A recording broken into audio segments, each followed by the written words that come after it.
कौन था American history का सबसे रहस्यमय हाईजैकर जो साए की तरह आसमान में गायब हो गया? पर कैसे? क्यों 3 नोटों के बंडल के अलावा उससे जुड़ा कभी कोई सबूत नहीं मिला? कौन था केनेथ? क्या एफबीआई ने उसे निग्लेक्ट कर गलती की थी? एक अंधेरी रात में ऐसा क्या हुआ कि अमेरिकन न्यूज हाउस एक ही नाम गुनगुनाने लगे, डीबी कूपर? कौन था वो, कहां से आया और कहां गायब हो गया? चलिए इस मिस्ट्री को मिलकर सॉल्व करते हैं। लेकिन शुरुआत करने से पहले अगर आपको हमारी ट्रू क्राइम सीरीज पसंद आती है तो वीडियो को लाइक करें, कमेंट में अपना फीडबैक ज़रूर दें और चैनल को सब्सक्राइब करना ना भूलें। आपके सपोर्ट से ही हम और बेहतर केस आपके सामने ला सकते हैं। हमारी कहानी को डीपली समझने के लिए हमें जाना होगा 1971 के दौर में, जो भारत समेत अमेरिका के लिए भी सबसे भयानक और बुरा दौर माना जाता है, क्योंकि इसी साल भारत और पाकिस्तान के बीच युद्ध चल रहा था।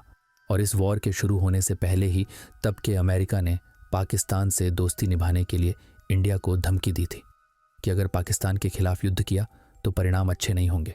पर फिर भी हिंदुस्तान पाकिस्तान की जंग हुई और पूर्वी पाकिस्तान का बांग्लादेश के रूप में एक नए देश की तरह जन्म हुआ, और अमेरिका जो इंडिया को चेतावनी दे रहा था, उल्टा उसी नेशन में अशांति और विद्रोह फैल गया, क्योंकि वियतनामी वॉर ने अमेरिकन्स को गहराई तक चोट पहुंचाई थी। और गृह युद्ध के बाद ऐसे हालात पहली बार बन रहे थे। हजारों प्रदर्शनकारी वॉशिंगटन डीसी में सड़कों पर उतरे और सबसे बड़े नागरिक अवज्ञा आंदोलन में से एक की शुरुआत की। वहीं युद्ध में मरने और घायल होने वाले सैनिकों की संख्या ने सेना का मनोबल भी तोड़ दिया था। युद्ध के प्रति अमेरिकी सेना शायद पहली बार खुद को कमजोर फील करने लगी थी। और जब ये खबरें लोगों तक पहुंची तो नागरिकों का युद्ध के प्रति रवैया और ज्यादा नकारात्मक हो गया, जिस वजह से राष्ट्रपति निक्सन की वियतनामीकरण की रणनीति के तहत सेना धीरे धीरे वियतनाम से वापस लौटने लगी। हालांकि युद्ध जारी रहा, पर यह पहली बार था जब अमेरिका हार के इतने करीब खड़ा था। दूसरी तरफ कोई था जिसे इस हार जीत और युद्ध से कोई फर्क ही नहीं पड़ रहा था। वो तो बस एक फ्लाइट को एकटक घूरे जा रहा था। 24 नवंबर 1971 की तारीख थी। अमेरिका के वेस्टर्न कोस्ट की सुबह आम दिनों के मुकाबले आज ज्यादा ओस से भरी हुई थी, थोड़ी शांत और थोड़ी ठंडी। कुछ सर्द हवाएं भी चल रही थीं, जिनके बीच लोग अपने अपने काम पर भाग रहे थे। कोई स्कूल, कोई कॉलेज, तो कोई ऑफिस और कोई मॉर्निंग वॉक कंप्लीट कर घर लौट रहा था।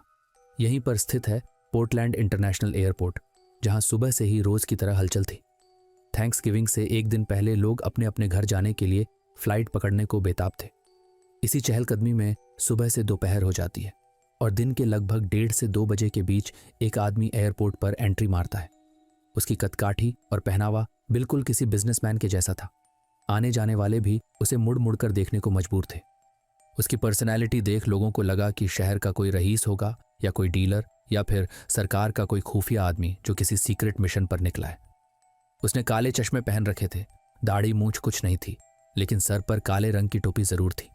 बदन पर एक काला सूट, सफेद शर्ट, काली टाई, पॉलिश्ड शूज और हाथ में था एक छोटा सा अटैच बैग या ब्रीफकेस, जिसका रंग भी काला था, मानो ये आदमी ब्लैक लवर हो। उसकी उम्र रही होगी मिड 40 के आसपास, पर कॉन्फिडेंस लेवल अलग ही था। वो धीमे कदमों से नॉर्थ वेस्ट ओरिएंट एयरलाइन के टिकट काउंटर पर जाता है और धीमी आवाज में कहता है, 1 ticket to Seattle. Lady employee ने स्माइल पास करते हुए उसका नाम पूछा और आदमी ने बताया, डैन कूपर। उस वक्त लेडी एम्प्लॉय को भी नहीं पता था। वो इस नाम को अपनी पूरी लाइफ अमेरिका की डॉक्यूमेंट्रीज और सरकार की अनसॉल्व मिस्ट्रीज में सुनने वाली है।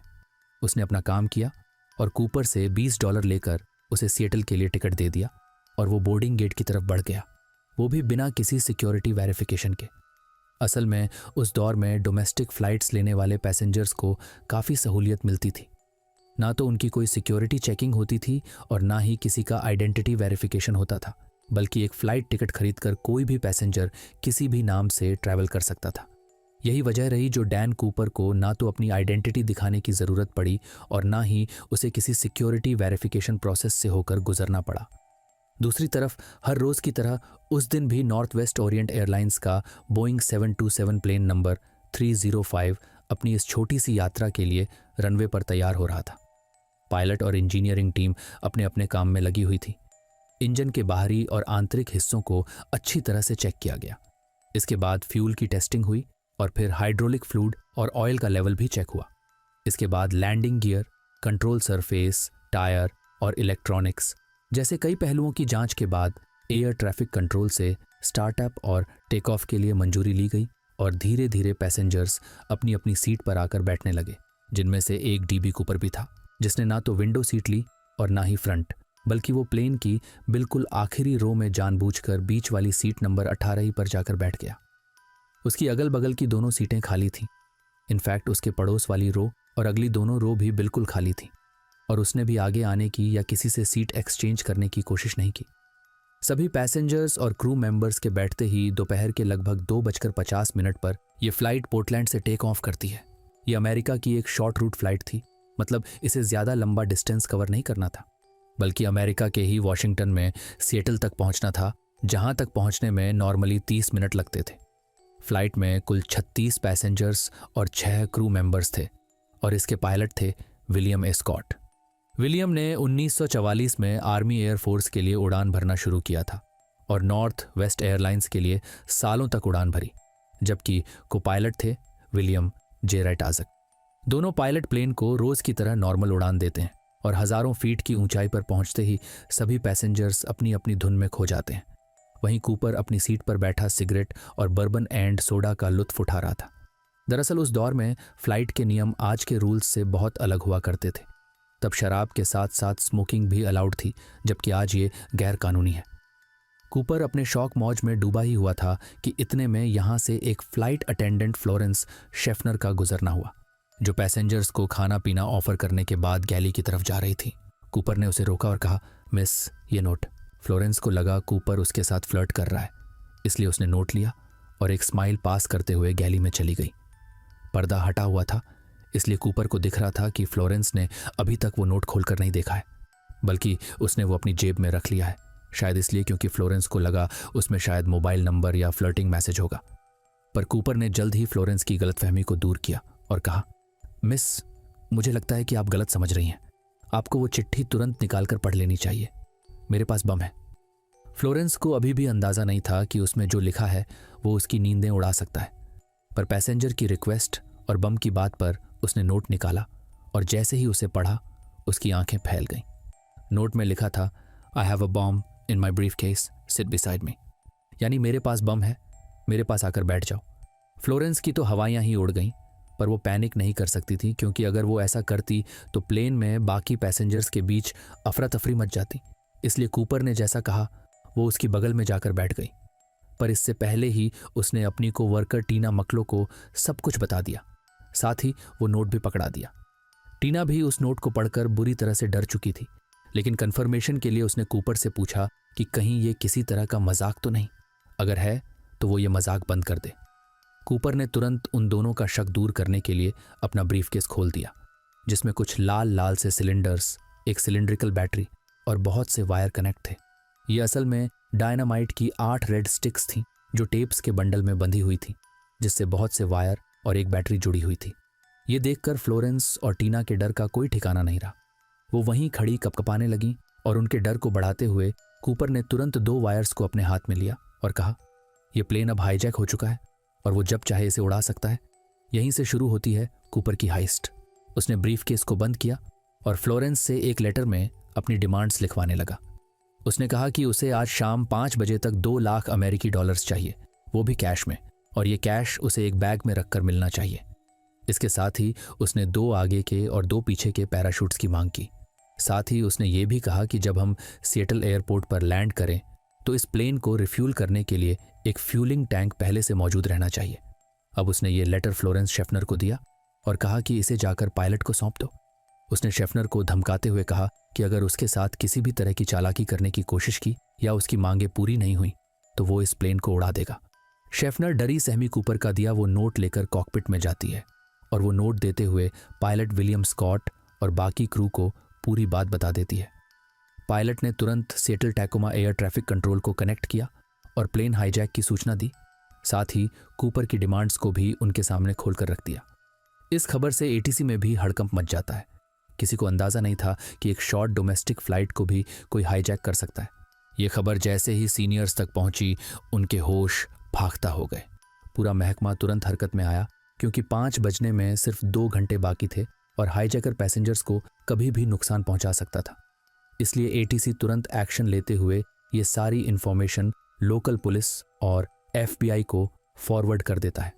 जाहिर है FBI को भी पहली बार में तो यकीन नहीं हुआ, पर समय कम था, इसलिए टीम ने फुर्ती दिखाते हुए Northwest Airlines president Donald Nyrop से बात की जाती है, क्योंकि वो फ्लाइट के ऑनर थे और उन्हें पैसेंजर्स के साथ साथ अपनी फ्लाइट की भी चिंता थी। इसलिए उन्होंने मौके की नज़ाकत को समझा और कूपर की सभी शर्तों को मानने के लिए राजी हो गए। इधर टीम अपनी तानाबुनी में लगी हुई थी, वहीं फ्लाइट में फ्लोरेंस और टीना को कूपर ने अपने हाथ की कठपुतली बना लिया था, जो उसके मैसेज को पायलट्स तक पहुंचा रही थी और पायलट के मैसेज को कूपर तक ला रही थी। इस तरह वो दोनों कूपर और पायलट के बीच कम्युनिकेशन का जरिया बनी हुई थी, स्पेशली फ्लोरेंस, जो इंटरकॉम के जरिए दोनों तरफ की बातें एक दूसरे तक पहुंचा रही होती हैं। इसी बीच अमेरिकन अथॉरिटीज पायलट तक खबर पहुंचाती हैं कि कूपर की सभी डिमांड्स को मान लिया गया है और उसे 5 बजे तक पूरे पैसे मिल जाएंगे। पर इसमें भी कूपर ने बीच में एक ट्विस्ट डाला।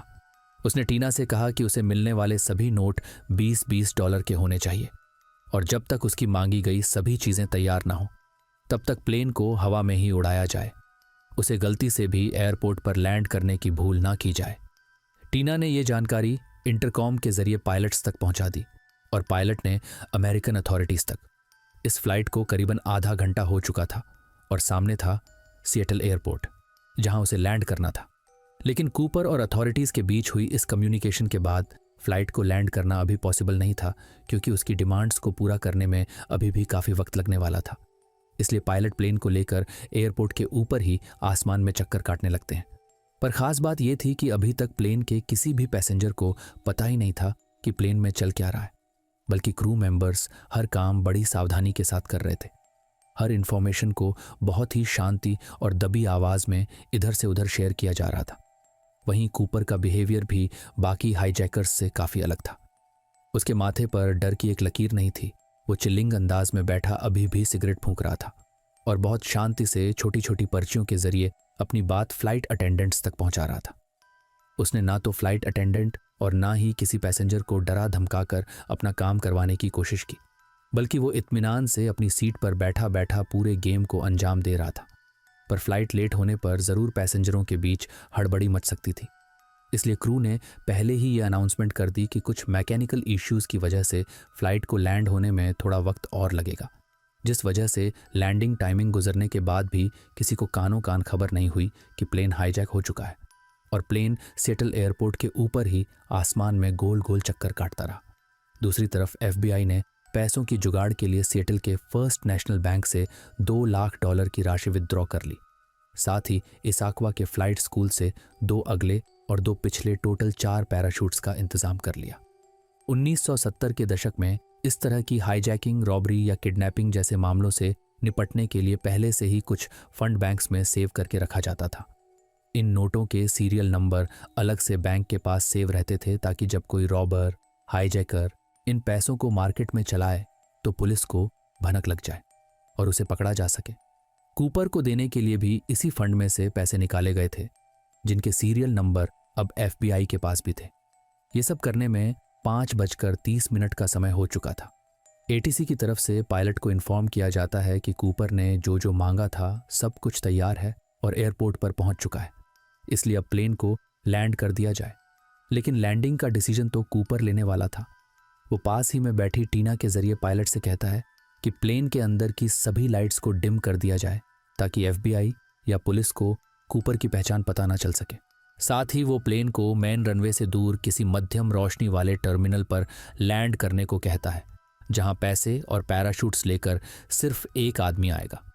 कूपर के ऑर्डर के हिसाब से ही पायलट शाम 5:46 पर फ्लाइट 305 को सिएटल टैकोमा इंटरनेशनल एयरपोर्ट पर लैंड कराते हैं।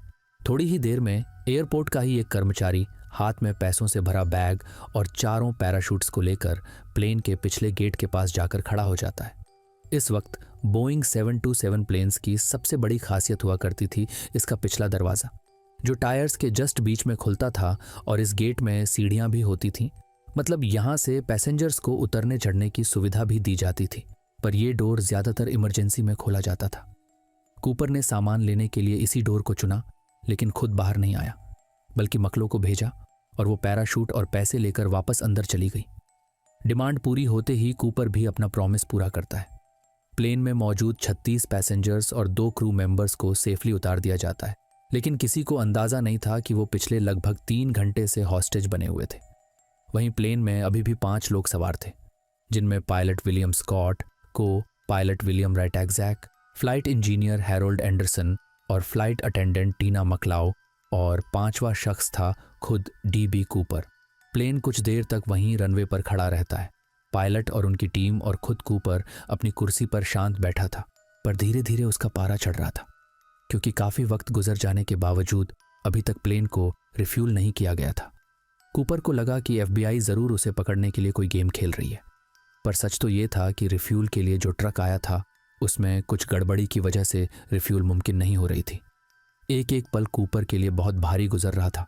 उसे डर सताने लगा कि कहीं बना बनाया प्लान खराब ना हो जाए। डर इसलिए भी था क्योंकि सभी पैसेंजर्स को छोड़ दिया गया था, इसलिए अब तक जो कूपर शांत और नॉर्मल बैठा था, अब वो छटपटाने लगा। उसने क्रू को धमकी दी कि अगर जल्द ही रिफ्यूलिंग नहीं हुई तो वो प्लेन को उड़ा देगा। दूसरी तरफ FBI भी कूपर से किसी तरह की चालाकी नहीं करना चाहती थी। जिस तरह से उसने एक की जगह 4-4 पैराशूट मंगवाए थे, वो अपने साथ किसी क्रू मेंबर को लेकर भी कूद सकता था। इसलिए क्रू की जान को खतरे में डालते हुए तुरंत 3 ट्रक्स में फ्यूल भरकर एयरपोर्ट पर पहुंचाए गए और कुछ ही मिनट में प्लेन टेक ऑफ के लिए दोबारा तैयार हो गया। लेकिन इससे पहले ही कूपर ने एक और झटका दिया। उसकी डिमांड्स अब बढ़ने लगीं। उसने पायलट से कहा कि प्लेन को यहाँ से सीधा मैक्सिको ले जाया जाए, पर सेम फ्यूल के साथ इतनी दूर ट्रैवल करना पॉसिबल नहीं था। इसलिए पायलट ने इनकार करते हुए कहा कि अगर इतनी दूर ट्रैवल किया तो बीच में उन्हें फिर से प्लेन में फ्यूल भरना पड़ेगा। कूपर खामोश। वो कुछ देर सोचता है और मैक्सिको से पहले नेवादा के रेनो टाहो इंटरनेशनल एयरपोर्ट पर फ्यूल भरने की परमिशन दे देता है। उसकी अगली डिमांड ये थी कि पिछली सीढ़ियों को नॉन स्टॉप खुला रखा जाए, पर खुली सीढ़ियों के साथ टेक ऑफ करना बहुत ज़्यादा रिस्की था। इसलिए पायलट ने इसमें भी कंडीशन डाली और कहा कि टेक ऑफ के बाद वो सीढ़ियों को खोल देगा, और वो इसके लिए भी मान गया। अगली और सबसे खास शर्त थी प्लेन की हाइट और स्पीड। उसने प्लेन को 10,000 फीट के एल्टीट्यूड से भी नीचे उड़ाने और स्पीड 100 नॉट्स रखने को कहा। साथ ही लैंडिंग गियर्स को खुला रखने और विंग फ्लैप्स को 15 डिग्री तक झुकाए रखने की मांग भी करता है। इस सब से इतना तो साफ था कि ये कोई नौसिखिया या अल्लड़ खिलाड़ी नहीं था, बल्कि उसे प्लेन के बारे में अच्छी खासी या जनरल नॉलेज तो थी ही, या फिर ये भी हो सकता है कि उसने इस हाईजैकिंग की प्लानिंग बहुत पहले से बना रखी हो और बोइंग 727 उसके प्लेन के हिसाब से परफेक्ट था। इसलिए उसने इस प्लेन को चुना। उसकी समझदारी और सभ्यता को देख FBI भी हैरान थी और उसकी कैलकुलेशन इंजीनियर्स के होश उड़ा रही थी। कूपर की सभी डिमांड्स को मानते हुए प्लेन को एक बार फिर 7:40 पर उड़ाया जाता है, और जैसा जैसा उसने कहा था प्लेन के फंक्शंस को उसी तरह से ऑपरेट किया जा रहा था। इधर FBI भी हाथ पर हाथ रखे नहीं बैठने वाली थी। जब प्लेन विक्टर 23 के एक लो एल्टीट्यूड रूट पर उड़ते हुए रेनो एयरपोर्ट की तरफ बढ़ने लगा, तब उसे इंटरसेप्ट करने के लिए मैककॉर्ड एयर फोर्स बेस से 2 F-106 फाइटर जेट्स को उसके पीछे लगा दिया गया। पर मसला ये था कि F-106 हाई स्पीड से उड़ान भरने के लिए बने थे, जबकि बोइंग 727 100 नॉट से भी कम स्पीड में उड़ रहा था। ऐसे में उसके पीछे बने रहना आसान नहीं था, जिस वजह से फाइटर जेट्स के पायलट्स ने अपना दिमाग दौड़ाया और एस टर्न सीरीज यानी एस शेप में घूमते हुए उसके पीछे पीछे उड़ने लगे। इन दोनों जेट्स को कवर अप करने के लिए पीछे T-33 ट्रेनर जेट भी धीमी रफ्तार से उड़ रहा था। इस तरह कूपर को पकड़ने के लिए FBI ने 3-3 जेट्स लगा रखे थे। पर यह दिन मानो कूपर के ही नाम था। उस दिन सब कुछ अजीब हुआ। कुछ भी नॉर्मल होना तो जैसे चमत्कार था। धीमे धीरे सूरज की किरणें पूरी तरह से छिप गईं। चांद निकला, पर बादलों में ऐसा जा छुपा कि हल्की सी रोशनी भी ओझल हो गई। नवंबर का महीना था और सर्दियां शुरू होने को थीं, पर उस दिन मौसम का मिजाज भी बहुत अलग था। हवाओं का रुख अचानक से बदलने लगा। आसमान में अजीब सी धुंध छा गई। विजिबिलिटी बहुत कम हो गई और चारों तरफ अंधेरा ही अंधेरा था। कुछ ही देर में बर्फीली बारिश और आंधी भी शुरू हो गई। टेम्परेचर माइनस में जा रहा था। ऐसे मौसम में भी तीनों जेट्स बोइंग 727 के पीछे लगे हुए थे, जबकि फ्लाइट में बैठा कूपर अभी भी सिगरेट के छल्ले उड़ा रहा था। वो इतना रिलैक्स था जैसे उसे पहले से पता हो क्या होने वाला है, जबकि क्रू और पायलट अभी भी असमंजस में थे। पैसेंजर केबिन में टीना मकलाउ और कूपर के अलावा कोई नहीं था। पूरे कैबिन में सन्नाटा छाया हुआ था। कूपर ने टीना को एक आखिरी इंस्ट्रक्शन देते हुए कहा कि तुम भी कॉकपिट में जाओ और दरवाज़ा पूरी तरह से बंद कर लेना। टीना ने अपनी सीट छोड़ी और टेढ़ी नज़र से देखा कि कूपर पैराशूट पहन रहा है। वो उसे पैराशूट पहनने के लिए इंस्ट्रक्ट करती है, लेकिन कूपर ने कहा, I don't need your help, मुझे तुम्हारी मदद की कोई ज़रूरत नहीं है, जाओ और कॉकपिट में बैठ जाओ। इसके बाद टीना धीमे कदमों से कॉकपिट की तरफ पहुंची। इतने में कूपर ने पैराशूट पहन लिया और अब वो पैसों को अपने सीने से बांध रहा था। टीना ने दरवाज़ा बंद करने से पहले ये नज़ारा देखा और जैसे ही सामने से इशारा मिला, वो दरवाज़ा पूरी तरह से लॉक करके बाकी टीम के साथ बैठ गई। इसके कुछ देर बाद ही कॉकपिट में एक वार्निंग लाइट शोर मचाती है, जो इस बात का इशारा थी कि पिछली सीढ़ियों को खोल दिया गया है। पायलट तुरंत इंटरकॉम के जरिए कूपर से पूछता है कि क्या उसकी मदद के लिए किसी को भेजा जाए, पर इस बार उसका व्यवहार पहले जैसा नहीं रहा। हर बार वो इंटरकॉम पर बड़ी नरमी और सादगी से पेश आ रहा था।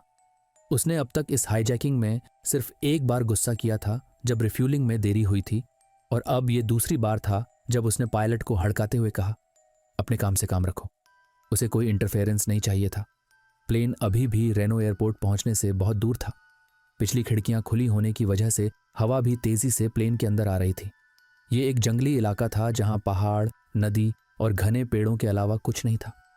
कुछ देर तक तो सब नॉर्मल रहता है, लेकिन फिर 8:13 पर कॉकपिट में बैठे क्रू को एक जोरदार झटका और प्रेशर महसूस होता है। प्लेन तुरंत स्थिति को बैलेंस करता है और थोड़ी ही देर में सब नॉर्मल हो जाता है। पूरा क्रू अभी भी कॉकपिट में था। करीब 2 घंटे बाद रात के 10:15 पर plane Reno Tahoe international airport पर लैंड करता है। आसपास FBI के एजेंट्स, लोकल पुलिस और स्टेट ट्रूपर्स की पूरी टीम खड़ी हुई थी, जिन्होंने प्लेन को चारों तरफ से घेर रखा था। क्रू अभी भी डरा हुआ था। मौका पाते ही सभी एजेंट्स और ऑफिसर प्लेन में दाखिल होते हैं। प्लेन का चप्पा चप्पा छाना जाता है, लेकिन उसमें कूपर का नामो निशान नहीं था। तब क्रू से हुई पूछताछ में ये सामने आया कि उसे आखिरी बार टीना ने तब देखा था जब वो अपना पैराशूट बांधकर पैसों को सीने से बांध रहा था। पायलट को ये भी समझ आ गया कि प्लेन को जो झटका और एयर प्रेशर महसूस हुआ था, वो इसलिए था क्योंकि कूपर वहां से कूदा था। पर सवाल ये था कि उसके पीछे चल रहे जेट्स की नज़र कूपर पर क्यों नहीं पड़ी। तो इसके 2 जवाब हैं। पहली, कूपर की किस्मत, जो उस पर पूरी तरह से मेहरबान थी, और दूसरा, आसमान में इतना अंधेरा, धुंध और बर्फीली हवाएं थीं कि जेट्स भी कूपर को प्लेन से कूदते हुए नहीं देख पाए। इस तरह उसे आखिरी बार टीना ने देखा था और किसी ने नहीं। FBI अपना काम पूरा करती है और जिस सीट पर कूपर बैठा था उस एरिया को अच्छे से छानबीन करती है। छानबीन में उन्हें कूपर द्वारा पहनी गई ब्लैक टाई, उस पर लगी क्लिप, उसके द्वारा पिए गए सिगरेट के 8 बचे हुए बट्स मिले। इसके अलावा 4 में से 2 पैराशूट अभी भी वहीं रखे हुए थे, जिन्हें कूपर छोड़ गया था। इसके अलावा ना तो वहां बम मिला, ना एक भी नोट, और ना ही वो पर्ची जो उसने फ्लाइट अटेंडेंट फ्लोरेंस शेफनर को दी थी। वो उसे भी अपने साथ ले गया था ताकि हैंडराइटिंग मैच करते हुए भी FBI उसके पीछे ना आ पाए। सबको पता था कि कूपर फ्लाइट से कूदा है, पर कहाँ ये किसी को नहीं पता था। उसे ढूंढने के लिए FBI अपनी इन्वेस्टिगेशन शुरू करती है और शुरुआत होती है उन क्रू मेंबर्स से जिन्हें उसने आखिर तक प्लेन में रोके रखा था। क्रू भी FBI के काम आया और एक ज़रूरी इन्फॉर्मेशन शेयर की। पायलट ने कहा कि जब प्लेन विक्टर 23 रूट के ऊपर उड़ान भर रहा था, तब रात 8:13 पर एक झटका महसूस हुआ था। ये टाइमिंग और लोकेशन उन्होंने तभी नोट डाउन कर ली थी क्योंकि उन्हें पता था कि कुछ तो हुआ है। FBI ने इस टाइमिंग और लोकेशन को वेरीफाई किया तो कूपर की अनुमानित डेस्टिनेशन अब टीम के पास थी, जो वॉशिंगटन स्टेट के साउथ वेस्ट एरिया में पोर्टलैंड से करीबन 50 किलोमीटर दूर कोलंबिया और लुइस रिवर के पास जंगल और पहाड़ियों से भरे इलाके में थी। मतलब वो घूम फिर कर उसी जगह के पास पहुंच गया था जहां से उसने प्लेन को हाईजैक किया था। और अब इस हाईजैकर को पकड़ने के लिए FBI अमेरिकन इतिहास में अब तक का अपना सबसे बड़ा सर्च ऑपरेशन शुरू करती है, जिसे नाम दिया गया मिशन नॉर्जेक। कूपर को पकड़ने के लिए सबसे पहले ज़रूरी थी उसकी पहचान होना, पर इसके लिए कोई सबूत था नहीं सिवाय क्रू मेंबर्स के, स्पेशली टीना जो मैक्सिमम टाइम कूपर के पास ही थी। इसलिए उसकी और बाकी सदस्यों की मदद से उसका एक रफ स्केच बनवाया गया। कूपर को शायद पता था कि उसे ढूंढने के लिए सबसे पहला काम यही होने वाला है, इसलिए उसने फ्लाइट के दौरान 1 मिनट के लिए भी अपनी आंखों से चश्मा नहीं हटाया। सिगरेट, शराब, जो भी पिया खाया, सब कुछ चश्मे में ही किया। पर फिर भी फोटो एडिटिंग की हेल्प से चश्मे को स्केच में हटाकर एक इमेजिनरी स्केच सर्कुलेट किया गया। इसके अगले ही दिन FBI ने अपनी सर्च टीम पोर्टलैंड के पास उन्हीं जंगलों में उतार दी जहां कूपर के कूदे जाने की संभावना थी। हर जंगल, हर नदी और हर पहाड़ को देखा जहां वो नहीं जा सकता था। उन एरियाज को भी सर्च किया। हर बारीक से बारीक चीज को 10-10 बार चेक किया गया, लेकिन कूपर का कोई नामो निशान नहीं था। यहां तक कि कोई ऐसी चीज भी नहीं मिली जो कूपर तक पहुंचा सके। FBI ने थोड़ी होशियारी दिखाई और उसकी एग्जैक्ट लोकेशन को समझने के लिए सीन को रिक्रिएट किया, जिसके लिए उसी दिन की तरह फ्लाइट को विक्टर 23 रूट के ऊपर उड़ाया गया और सेम टाइमिंग सेम लोकेशन पर 100-200 पाउंड का स्लेट प्लेन पीछे की सीढ़ियों से फेंका गया। इस तरह जो एग्जैक्ट जोन सामने आया वो एरियल से कुछ मील दूर साउथ ईस्ट में, सिएटल 150 मील दक्षिण में और पोर्टलैंड से 40 मील उत्तर दिशा में मर्विन लेक के पास था। तब FBI ने अपने हजारों ट्रूप्स को इस लोकेशन और इसके आसपास जितने भी एरियाज थे उन्हें खंगालने के लिए टीम को लगा दिया। इस लोकेशन के पास ही बहुत से फार्म हाउस भी बने हुए थे और कुछ लोकल्स भी थे। ऑफिसर्स ने यहाँ रहने वालों से भी पूछताछ की, लेकिन किसी को कुछ पता नहीं था। एक तरफ तो हजारों मिलिट्री सोल्जर्स, FBI एजेंट्स और लोकल पुलिस के ऑफिसर्स कूपर को पैदल तलाश रहे थे, तो वहीं आसमान में भी दर्जनों हेलीकॉप्टर उड़ान भर रहे थे। आशंका ये भी कि कूपर शायद लेक मर्विन में गिरा हो। टेम्परेचर ज्यादा होने की वजह से और झील का पानी ठंडा होने के कारण बाहर ही ना आ पाया हो, इसीलिए एक सबमरीन को झील में उतारा गया। दूसरी तरफ SR-71 स्पाई प्लेन भी उसकी तलाश में झोंक दिया गया, लेकिन ना तो कूपर की बॉडी मिली और ना ही वो खुद, ना उसके वो पैराशूट मिले और ना ही पैसे। इनफैक्ट सिएटल के चप्पे चप्पे पर पुलिस बल तैनात था। हर दुकान, हर सस्पिशियस पर्सन से पूछताछ होने लगी, पर कूपर को मानो आसमान खा गया या धरती निगल गई। उसका कहीं कोई ठौर, कोई छोर नहीं था, जिस वजह से FBI का फ्रस्ट्रेशन भी बढ़ने लगा। ऊपर से मीडिया और पब्लिक ने भी सरकार की टांग खींचनी शुरू कर दी थी। मीडिया और सिविलियंस के बीच DB कूपर एक मिस्ट्री बन गया था। हर कोई जानना चाहता था कि आखिर वो रहस्यमयी इंसान था कौन, कहां से आया और कैसे FBI पुलिस बल की नाक के नीचे से $2 लाख उड़ा ले गया और कोई कुछ नहीं कर पाया। FBI पर अब मीडिया का प्रेशर बढ़ रहा था। वहीं लोगों के बीच भी कूपर की ही बातें चल रही थी। मीडिया में तो उसका क्रेज इतना था कि एक न्यूज़ चैनल ने गलती से उसका नाम डैन कूपर की जगह DB कूपर चला दिया, और फिर भेड़ चाल वाला रूल फॉलो करते हुए कई और मीडिया चैनल्स, न्यूज़पेपर्स ने उसे डैन कूपर से DB कूपर बना दिया। बाद में वो इसी नाम से काफ़ी फेमस भी हुआ और पूरी दुनिया में कूपर जंगल में लगी आग की तरह वायरल हो गया। वो भी उस दौर में जब सोशल मीडिया, इंटरनेट नाम मात्र के लिए भी नहीं थे, लेकिन फिर भी डैन कूपर प्रसिद्ध हो गया। इस मिस्टीरियस पर्सन की वजह से FBI पर भी प्रेशर बढ़ने लगा, इसलिए कूपर ने टिकट खरीदते वक्त जो नाम दिया था उसकी वेरिफिकेशन हुई, तो पता चला कि इस नाम का तो कोई बंदा है ही नहीं, मतलब ये भी एक फर्जी नाम था। बाद में पता चला कि डैन कूपर 1950 के दशक की एक कॉमिक बुक में कैरेक्टर का नाम था, जो कैनेडियन जेट पायलट था, और FBI को ये लगने लगा कि कूपर इसी कॉमिक से इंस्पायर था, इसलिए उसने डैन कूपर नाम सिलेक्ट किया और नकली नाम से ट्रैवल कर इतनी बड़ी हाईजैकिंग को अंजाम दिया। लेकिन इस सच्चाई के रिवील होते ही उसे ढूंढना और ज़्यादा मुश्किल हो गया, क्योंकि अब एजेंट्स के पास उसका असली नाम भी नहीं था। और रही बात स्केच की, तो कौन जाने उसने अपना चेहरा भी नकली तैयार किया हो, शायद मेकअप या डमी फेस स्किन से। फिर भी इन्वेस्टिगेशन जारी रही और शुरुआत में FBI ने कूपर को डेड मानकर जांच की। उन्होंने मान लिया कि कूपर इस दुनिया में है ही नहीं, क्योंकि किसी अनट्रेंड पर्सन के लिए प्लेन से जंप करना आसान नहीं है और पैराशूट खोलने में कई बार ट्रेंड लोगों को भी दिक्कत होती है। तो भला कूपर कैसे ये काम कर पाया होगा? उन्हें लगा कि उस दिन वो प्लेन से कूदा जरूर, पर उसकी ये छलांग सक्सेसफुल थी ही नहीं। रास्ते में ही उसे पैराशूट खोलने में तकलीफ हुई होगी और वो किसी पहाड़ या चट्टान से टकराकर मर गया होगा। यहाँ तक कि FBI इन्वेस्टिगेटर रैल्फ हिमेल्सबैक, जिन्होंने इस पूरे मिशन को नॉर्जेक नाम दिया था, उन्होंने माना कि कूपर ठीक से पैराशूट न खुलने की वजह से मारा गया होगा। उनकी तरह कुछ और इन्वेस्टिगेटर्स, एक्सपर्ट्स और एजेंट्स ने सेम थ्योरी पर ठप्पा लगाया। उनका कहना था जिस रात कूपर ने प्लेन से छलांग लगाई तब मौसम बहुत ज़्यादा खराब था, आंधी तूफान था और टेम्परेचर -7 डिग्री सेल्सियस था, और जिस हिसाब से कूपर का हुलिया बताया गया है वो कोई गर्म कपड़ा भी नहीं पहना हुआ था। ऊपर से बर्फीली हवाओं के साथ बारिश हो रही थी और अंधेरा इतना ज़्यादा था कि विजिबिलिटी लगभग 0 पर पहुंच रही थी। इसके अलावा कूपर ने एक गलती भी की थी। उसने नॉर्मल पैराशूट्स को वहीं कुर्सी पर छोड़कर ऐसे मिलिट्री पैराशूट्स को पहनकर छलांग लगाई जिन्हें खोलना बहुत ज़्यादा मुश्किल होता है। इसके अलावा उसका गेटअप स्काई डाइविंग के लिए सूटेबल नहीं था। ना तो उसके पास स्काई डाइविंग के लिए ग्लव्स थे, ना हेलमेट, ना ग्लासेस और ना शूज़। ऐसे में वो $2 लाख से भरे बैग को लाद कर 2 पैराशूट्स के साथ पहाड़ों, जंगलों और नदियों वाले इलाके में कूदा था। ऐसे में उसका जिंदा बचना बहुत मुश्किल था। पर यह सिर्फ FBI की थ्योरीज थीं, जिन्हें कुछ समय बाद ही दूसरे हाईजैकर्स ने चारों खाने चित कर दिया। दरअसल कूपर को अपना आइडल मानकर बाद में कई हाईजैकर्स ने सेम पैटर्न से हाईजैकिंग की, रैंसम की मनी ली और नॉर्मल कपड़ों में ही प्लेन की पिछली सीढ़ियों से जंप कर गए। हालांकि इन सभी कॉपीकैट हाईजैकर्स को FBI ने धर दबोचा, पर जिसे नहीं पकड़ा गया था वो था DB कूपर। उसका अभी भी कोई सुराग नहीं था।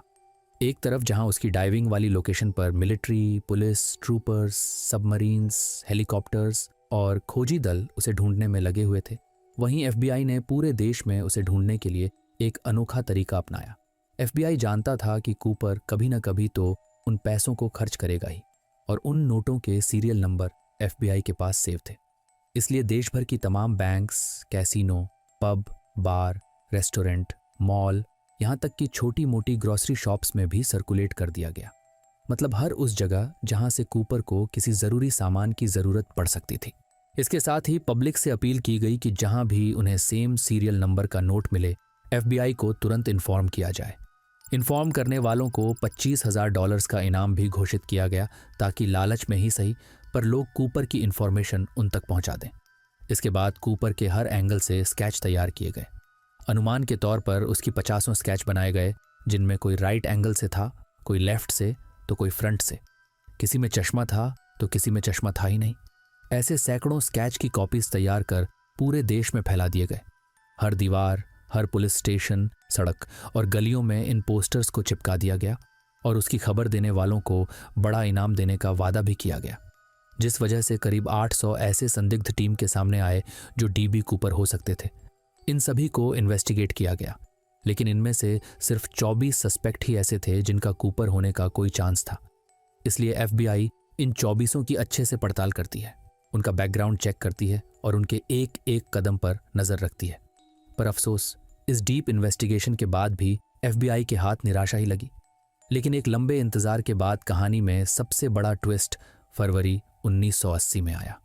इस रोज एक बच्चा ब्रायन इनग्राम कोलंबिया नदी के पास खेल रहा था। इसी दौरान टीना बार के बीच की रेत में उसे कुछ नजर आता है।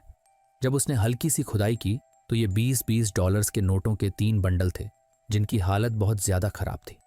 कुछ गल रहे थे तो कुछ पूरी तरह से नष्ट होने की कगार पर थे।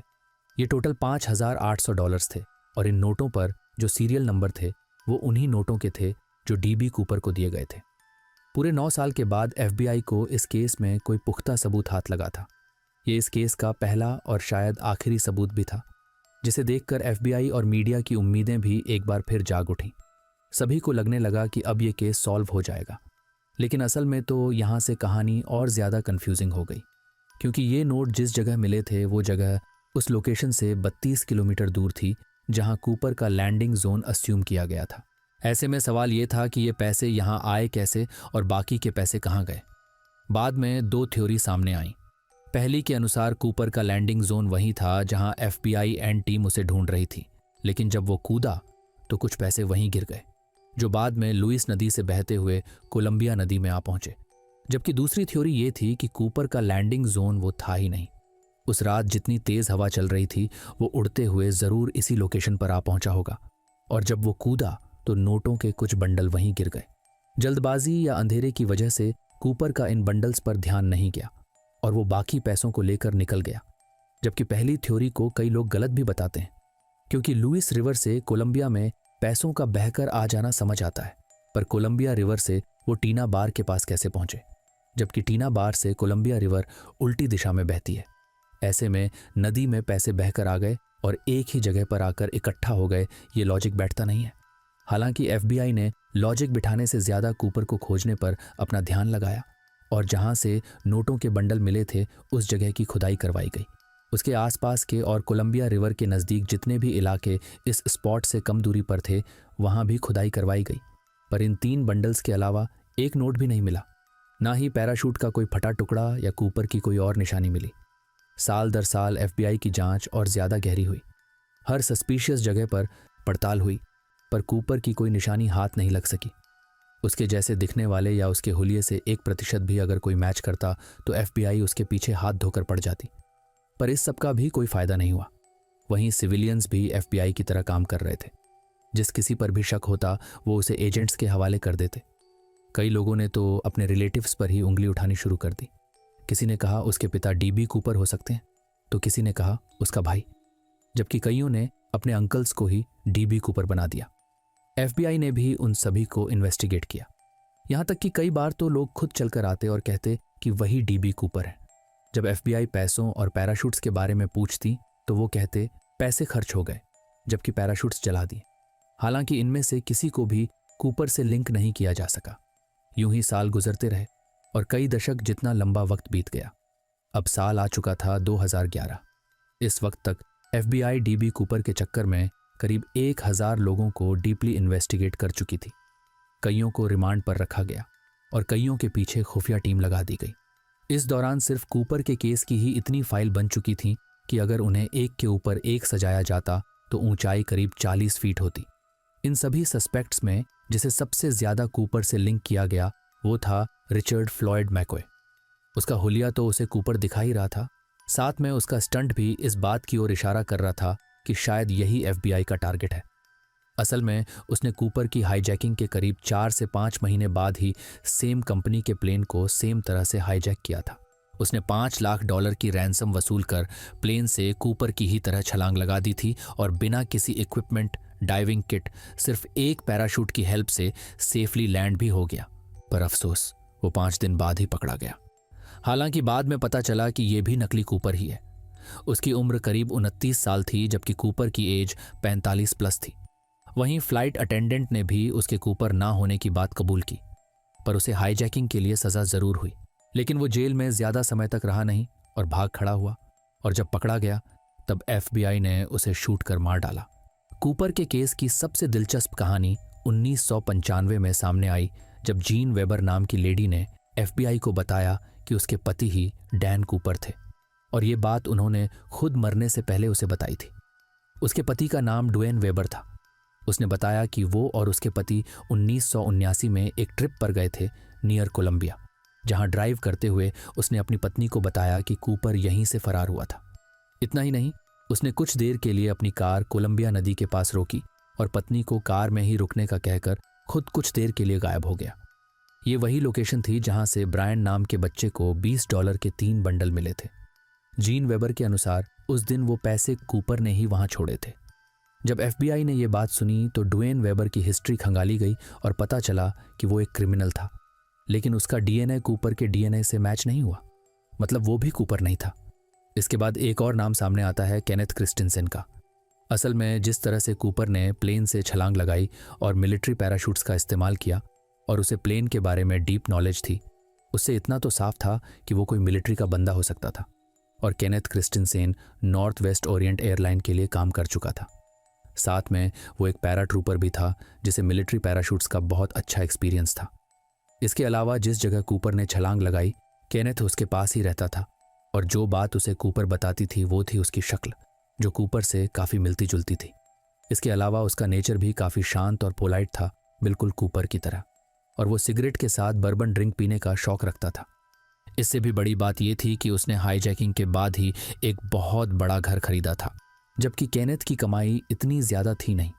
एक रोज जब उसका भाई उसे घर में ढूंढ रहा था, तब उसे केनेथ का लिखा हुआ एक नोट मिला, जिसमें वो किसी हॉलीवुड डायरेक्टर से अपने ऊपर मूवी बनाने की बात कर रहा था।